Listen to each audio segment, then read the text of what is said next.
Hello students, ये काफी अच्छा क्वेश्चन पूछा है। सबसे पहले क्वेश्चन क्या है ये समझते हैं। दो कॉन्सेंट्रिक सिलिंडर्स दिए हैं। इनमें से जो इनर सिलिंडर है उसके ऊपर चार्ज दिया है कैपिटल क्यू।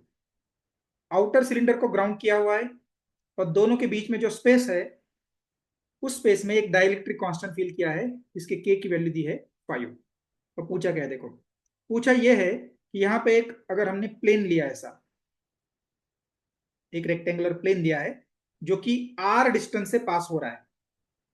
सेंटर से आर डिस्टेंस से पास हो रहा है, ये डिस्टेंस आर है।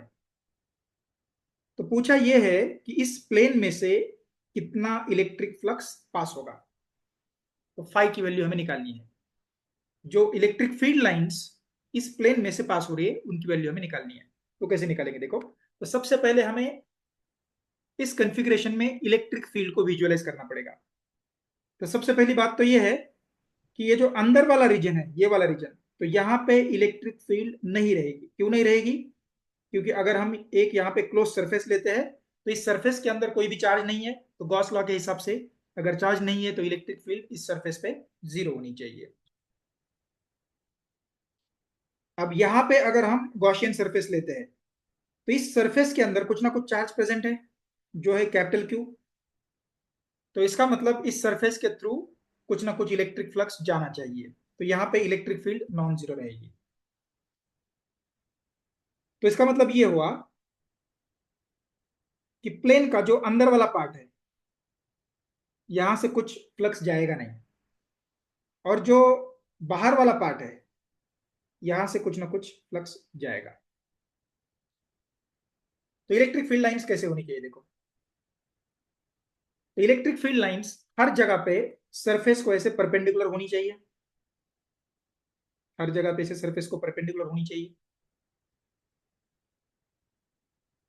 और अंदर वाले सिलेंडर के इनर रीजन पे, यानी कि इस रीजन में, यहाँ पे इलेक्ट्रिक फील्ड लाइंस नहीं होनी चाहिए। इसलिए मैं वो लाइंस डॉटेड लाइन से दिखाई है। तो सॉलिड लाइन मतलब इलेक्ट्रिकल फील्ड लाइंस यहाँ पे प्रेजेंट है। तो यहाँ पे इलेक्ट्रिकल फील्ड लाइंस ऐसे बाहर जा रहे हैं और अंदर वाले रीजन में इधर इलेक्ट्रिकल फील्ड लाइंस नहीं है। So this is how electrical field will look like. तो हमें निकालना है कि ये जो रेड कलर से मैंने रीजन शेड किया है, सो इस रीजन में से कितने इलेक्ट्रिकल फील्ड लाइंस पास हो रहे हैं। तो वो कैसे निकालेंगे, देखो। तो वो निकालने के लिए सबसे पहले हमें टोटल इलेक्ट्रिकल फील्ड लाइंस निकालनी चाहिए। तो by Gauss law total flux originating from a charge equal to q by epsilon हो जाएगा। ये हो गया टोटल फ्लक्स। अब टोटल फ्लक्स जो निकल के आ रहा है वो फील्ड लाइंस बिल्कुल पॉइंट चार्ज के तरह ही है। बस उनका स्टार्टिंग पॉइंट जो है वो इनर सिलेंडर पे है। तो यहां से वो स्टार्ट हो रहे, सेंटर से स्टार्ट नहीं हो रहे। बस इतना ही फर्क है। तो टोटल फील्ड लाइंस रहेंगे क्यू डिवाइडेड बाई इप्सिलॉन। और ये टोटल फील्ड लाइंस पूरे 360 डिग्री में फैले हुए हैं। हमें निकालना है कि ये जो रेड कलर का जो जोन है, बस इसी जोन में से कितने फील्ड लाइंस पास हो रहे हैं वो निकालना है। अगर किसी तरीके से हम ये रेड कलर के जोन्स के एंगल्स निकाल पाते हैं तो सिमेट्री की वजह से ये एंगल सेम रहेंगे। इनको हम थीटा मानते हैं। Suppose this angle is theta, so this will also be theta.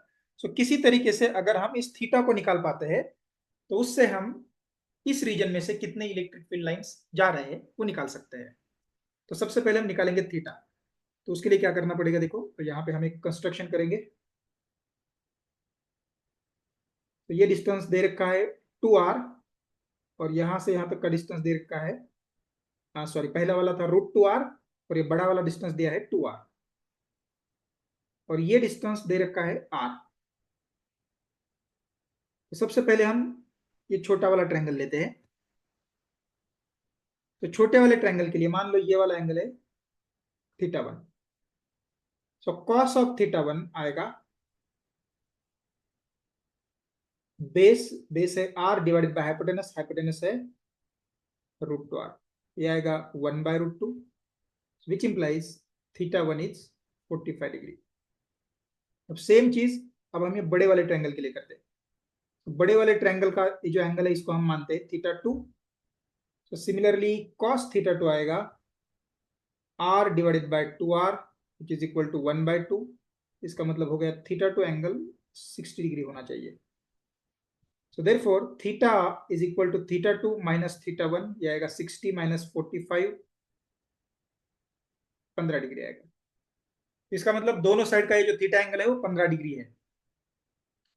तो टोटल अपना जो फ्लक्स है फाई, ये है capital Q divided by epsilon.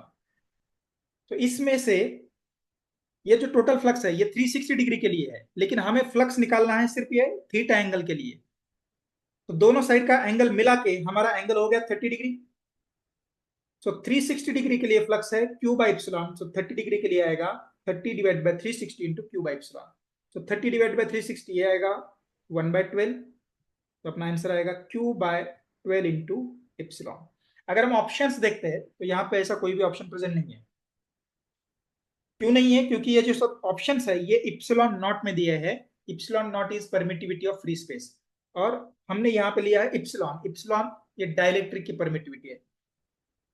तो अगर हम इसको इप्सिलॉन नॉट में लिखते हैं तो ये आएगा 12 इंटू डाइलेक्ट्रिक कॉन्स्टेंट, वो है 5 into epsilon not. So this will be equal to Q divided by 60 into epsilon naught. I hope you understood my solution.